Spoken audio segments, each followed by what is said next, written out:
UP में कटे 2.5 करोड़ के करीब वोट, किसको लगेगी 2027 में सियासी चोट।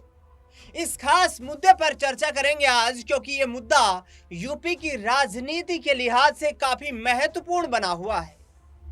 दरअसल बताएं दोस्तों, जिस तरीके से चुनाव आयोग ने फैसला लिया पिछले दिनों कि यूपी में वोटर लिस्ट शुद्धिकरण होना चाहिए, उस वोटर लिस्ट शुद्धिकरण के माध्यम से चुनाव आयोग का महत्वपूर्ण जो ये कदम ये इसलिए था कि वोटर लिस्ट में कोई भी फेक वोट, फर्जी वोट ना रहे, ताकि आगामी चुनाव में चुनावी नतीजे हो उनको कोई प्रभावित ना कर पाए, ऐसे लोग वोट ना कर पाए यूपी में जो कि कहीं ना कहीं चुनावी नतीजों में महत्वपूर्ण भूमिका रख सकते हैं। इसको लेकर सियासी घमासान हुआ।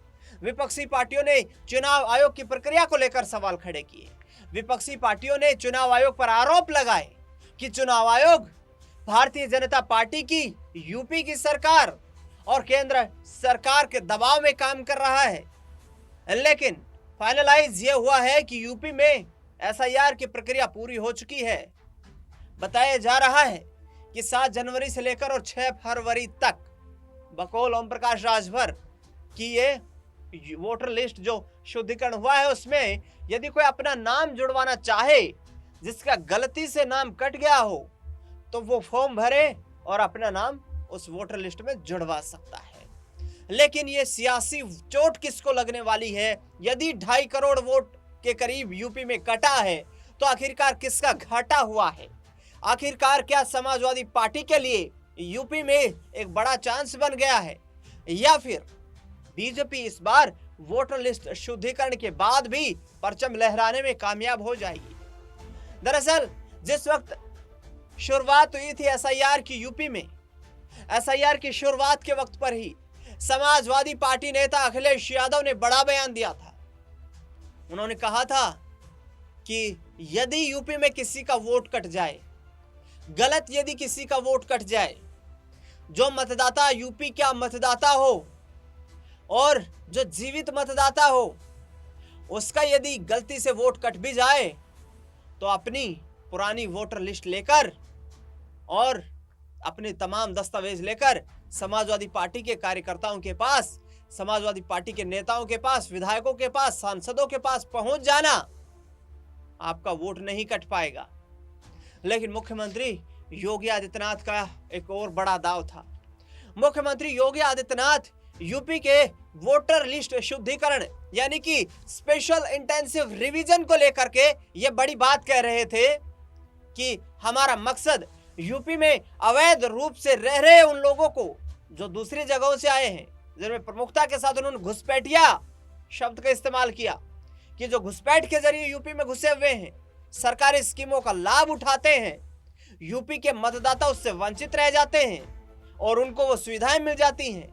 इसका मकसद, इस एसआईआर का मकसद उस वोटर लिस्ट को शुद्ध करके उन तमाम घुसपैठियों को यूपी से बाहर करने का उद्देश्य है, जो कि पिछले लंबे वक्त से इन सरकारी योजनाओं का लाभ उठाते हुए नजर आ रहे हैं। दरअसल बता दें आपको कि ना ये मैं कह रहा हूं कि यूपी में वोट कटा है, ना किसी राजनीतिक दल की तरफ से मैं कोई यहां पर बात रख रहा हूं, बल्कि चुनाव आयोग के जो आंकड़े सामने आए उनके आधार पर यूपी में एसआईआर की जो वोटिंग लिस्ट शुद्धिकरण हुआ है उसमें वोट कटे हैं, इसकी जानकारी तमाम रिपोर्ट्स के माध्यम से आ रही है।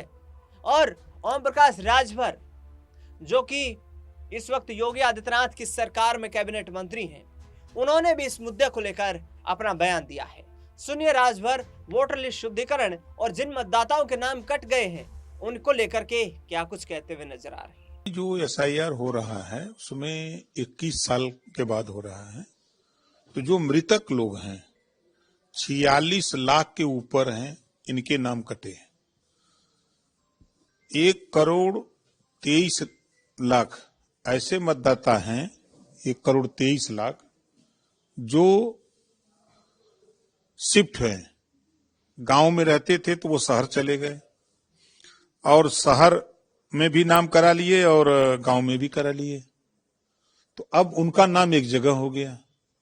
तो ये लोग हल्ला कर रहे हैं, यही लोग उसी को फर्जी दिखा रहे हैं कि हम यहाँ से हमारा नाम काट दिया गया, जबकि सच्चाई है कि गांव से लोग शहर गए, शहर में बस गए तो वहां भी नाम करा लिए तो उनका नाम कट रहा है। और जो स्टेट को छोड़ करके दूसरे स्टेट में चले गए, जैसे यूपी से कोई पंजाब गया कमाने, कोई दिल्ली गया, कोई महाराष्ट्र गया, कोई गुजरात गया, तो जो कमाने गए तो वहां जाकर के वो बस गए, तो बच्चों को पढ़ाने लिखाने के लिए वहां अपना वो वोटर लिस्ट में नाम करा लिए, राशन कार्ड बनवा लिए, सारे सिस्टम वहां भी बनवा लिए। तो ऐसे लोगों के नाम एक जगह किए जा रहे हैं। तो इसको लेकर के कुछ ऐसे नाम हैं जो मौके पर नहीं मिल पा रहे हैं, तो उसके लिए भी चुनाव आयोग तो व्यवस्था बनाया हुआ है कि 6 जनवरी से 6 फरवरी तक आप फॉर्म 6 भरिए, आपका नाम जुड़ जाएगा। ये तो खाली देखिए सड़क पर हल्ला विपक्ष कर रहा है, और सच्चाई यह है कि चुनाव आयोग निष्पक्ष तरीके से वो चाह रहा है कि जो मतदाता है वो मतदाता सूची में दर्ज हो। और ये अनवरत जब तक चुनाव नहीं हो जाएगा, चुनाव की सूचना जारी होने तक ये प्रक्रिया चलेगी। तो चुनाव आयोग ने उनका जवाब दिया ना कि आप दूसरे जगह शिफ्ट हो गए हैं, और बता तो रहा हूं कि गलत प्रचार कर रहे हैं, ऐसा नहीं है। चुनाव आयोग जो है निष्पक्ष जो है वो मतदाता सूची दुरुस्त करा रहा है, वोट परसेंटेज बढ़े। अब भाई 46 लाख मतदाता जो मृतक थे, इस वजह से परसेंटेज ये भी घटता था। जो शिफ्ट हो गए थे शहर और गांव से, इसकी वजह से भी वो एक जगह वोट देते थे, एक जगह नहीं देते थे, तो वहां परसेंटेज में वो गिरावट आती थी। तो इन सब चीजों को देखते हुए ये विपक्ष के लोग सिर्फ गुमराह करने की साजिश कर रहे हैं और कोई बात नहीं। देखिए, अवैध तरीके से जो लोग जहां भी पूरे देश में कहीं भी सरकारी संपत्ति पर कब्जा किए हैं, या मंदिर है, मस्जिद है, गिरजाघर है, गुरुद्वारा है, उसके आसपास लोग झोपड़ी डाल डाल करके अतिक्रमण किए हुए हैं, तो ऐसी जगहों पर जब कार्रवाई हो रही है तो कुछ अराजक तत्व उसमें शामिल। तो ये ओम प्रकाश राजभर थे, यूपी सरकार के कैबिनेट मंत्री, जिन्होंने साफ तौर पर कहा कि वोटर लिस्ट शुद्धिकरण में जिसकी मृत्यु हो चुकी है, जिस मतदाता की, या जो व्यक्ति अपने कामकाज के उद्देश्य से, बिजनेस धंधे के उद्देश्य से यूपी को छोड़कर दूसरे प्रदेशों में जा चुके हैं, उनके वोट हटाए गए हैं।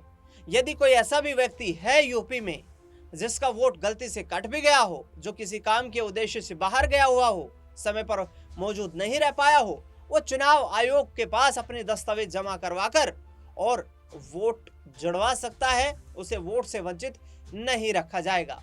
देखना दिलचस्प होगा कि 2027 में आखिरकार किसका राज तिलक यूपी में होता हुआ नजर आएगा। इस खास रिपोर्ट में फिलहाल इतना ही।